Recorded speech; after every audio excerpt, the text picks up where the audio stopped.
નમસ્કાર દર્શક મિત્રો, એસડી ન્યૂઝ ગુજરાતી ચેનલ પર આપનું સ્વાગત છે અને હું આપની સાથે વૈશાલી પુવારુ કરીશું નજર આજના સમાચારો પર। અંકલેશ્વર જેઆઈડીસી બસ ડેપોની સામે પાર્ક કરેલા કારમાં અચાનક જ આગ ફાટી નીકળતા દોડધામ મચી જવા પામી હતી।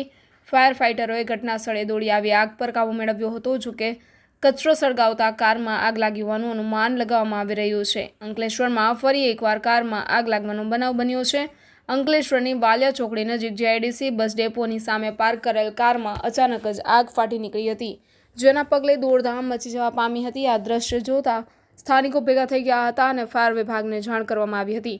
ફાયર વિભાગે તાત્કાલિક ઘટના સ્થળે દોડી આવી પાણીનો મારો ચલાવી આગ પર કાબુ મેળવ્યો હતો। કોઈ સમય નજીકમાં કચરો સળગાવતા આગ કારમાં ફેલાઈ હોવાનું પ્રાથમિક અનુમાન લગાવવામાં આવી રહ્યું છે। છેલ્લા કેટલાક સમયથી આ કાર અહીં પાર્ક કરવામાં આવી હતી, ત્યારે અચાનક જ આગ ફાટી નીકળતા અનેક તર્ક વિતર્ક વહેતા થયા છે। Reporter Jes Prajapati, SD News Gujarati, Ankleshwar.